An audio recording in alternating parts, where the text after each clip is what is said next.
ታዲያ ቤተክርስቲያን የማን ናት ብለን ከጠየቅን ቤተክርስቲያን የጳጳሳት አይደለች። ቤተክርስቲያን የካህናት፣ የዲያቆናት፣ የሰባኪያነ ወንጌል፣ የዘማሪያን አይደለች። እነዚህ ባለአደራዎች ናቸው። የቤተክርስቲያን ባለቤቷ ማን ነው? አባወራዋ ማን ነው ብለን ከጠየቅን እግዚአብሔር ነው። በዛ ነው በሐዋርያት ሥራ ምዕራፍ 20 ቁጥር 28 ላይ በገዛ ደሙ የዋጃትን ይላል። መዋጀት ማለት መግዛት ነው፣ የራስ ማድረግ ነው። ስለዚህ ቤተክርስቲያን በወርቅ ሳይሆን በብር ሳይሆን የተገዛችው በክርስቶስ ውድ ደም ነው። በገዛ ደሙ የዋጃትን የእግዚአብሔርን ቤተ ክርስቲያን ተጠብቋት ዘንድ መንፈስ ቅዱስ እናንተን ጳጳሳት አድርጎ ለሾመባት ለመንጋውና ለራሳችሁ ተጠንቀቁ ይላል። ስለዚህ ሐዋርያት ሥራ ላይ ምን ተብላለች? ቤተክርስቲያን የእግዚአብሔር እንደሆነች ተገልጿል ማለት ነው።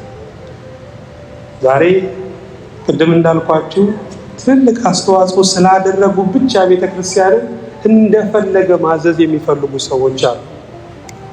በእርግጥ አንድን ነገር እንድንፈልግም እንድንሰራም እንድናደርግ በውስጣችን ሆኖ ስራውን የሚሰራ እግዚአብሔር ነው። በቃሉ ተጽፏል። ስለሱ ስለ በጎ ፈቃዱ መፈለግንም ማድረግንም በእናንተ የሚሰራ እግዚአብሔር ነውና ተብሎ ተጽፏል።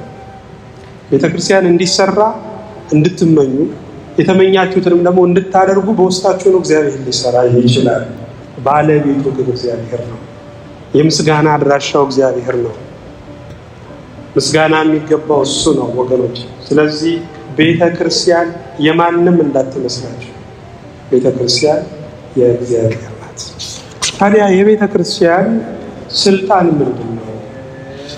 ቤተክርስቲያን የእግዚአብሔር ከሆነች ስልጣኗ ምንድን ነው ካለ ብዙ ነገር መዘርዘር ይቻላል። የተወሰነውን ለማንሳት ያህል ግን የመጀመሪያው እውነትን በቁርጥ ቃል ትናገራለች። ቤተክርስቲያን እንደው ምናልባት እያለች አታስተምርም። ሊሆን ይችላል እያለች አትናገርም።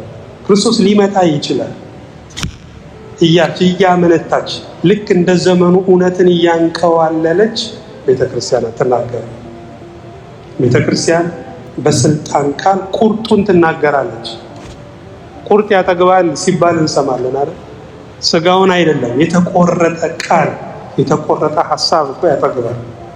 ቤተክርስቲያንም በስልጣን ስለምትናገር እውነትን በቁርጥ ቃል ትገልጣለች። ምክንያቱም እውነት ማን ስለሆነ? እግዚአብሔር ስለሆነ። በእርሱ ያመነ የዘላለም ሕይወት ሊያገኝ ይችላል ብላም አታስተምር። አስረግጣ ነው የምትናገረው። በወልድ ያመነ የዘላለም ሕይወት አለው እያለች። ስለዚህ የቤተ ክርስቲያን የመጀመሪያው ስልጣኗ ይሄ ነው፣ እውነትን በቁርጥ ቃል መናገር። ይሄ ብቻ አይደለም፣ በድላችኋል ንስሐ ግቡ ማለት የምትችለው ቤተ ክርስቲያን ናት።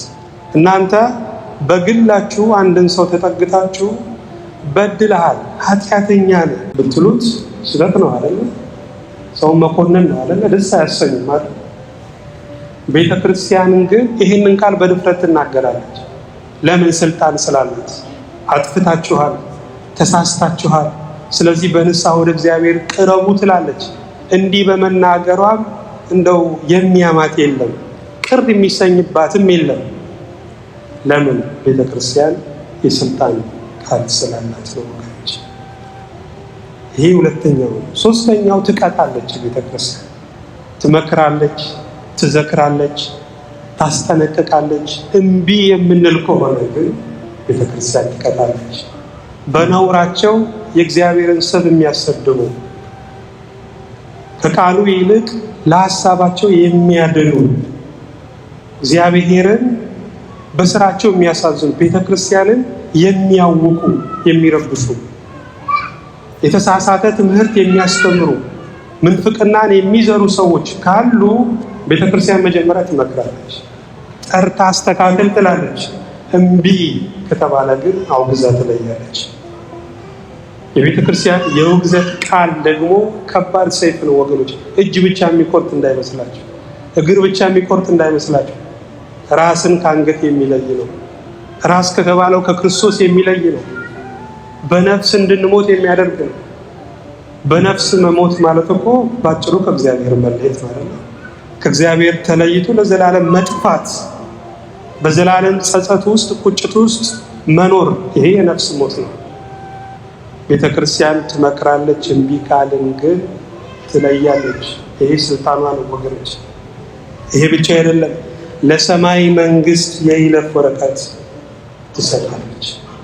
እኔ አሁን ኢትዮጵያ ላሉ ሰዎች በነፃ የአሜሪካን ቪዛ ሰጥቻቸዋለሁ ብል ብዙ ሰው ይስቅብኛል አይደል?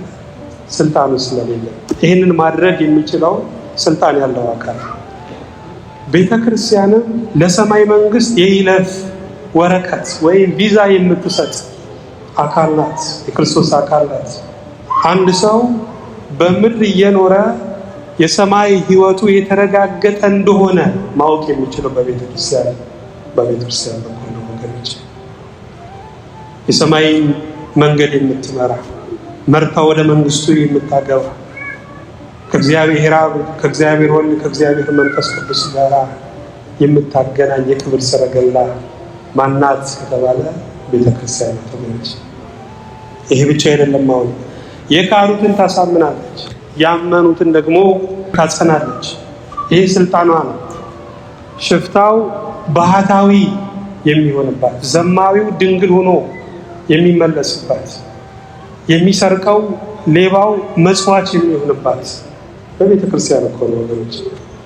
ቤተ ክርስቲያን መከራ የምትለውጥ ናት፣ ሰው የምታደርግ ናት፣ ሌላ የምታደርግ ናት። የጻድቃን የሰማዕታት የቅዱሳንን ፈለግ እንድንከተል የምታደርግ፣ እግዚአብሔር የሚወደው እግዚአብሔር የመረጠው ሰው እንድንሆን የምታደርግ ናት በእውነት ቤተ ክርስቲያን። ቤተ ክርስቲያን ባትኖር ኑሮ ብላችሁ አስቡ። ብዙ እብዶች እኮ ይበዙ ነበር። አቅላቸውን የሳቱ ብቻቸውን እያወሩ የሚሄዱ ብዙ ሰዎች ይበዙ ነበረ። ቤተ ክርስቲያን ግን የምታጽናና ስለሆነች በእውነት በሌላው የሚሆነው በእኛ እንዳይሆን ሆኗል ወገኖች። በሀገራችን መቼም ታውቃላችሁ፣ የአእምሮ ህሙማን የሚታከሙበትን ቦታ ታውቃላችሁ አይደል? ቦታውን ስታዩት እንኳን ለህመምተኛ ለጤነኛ ራሱ እኮ የሚሆን አይደለም። በጣም የተረባበሸ ቦታ ነው።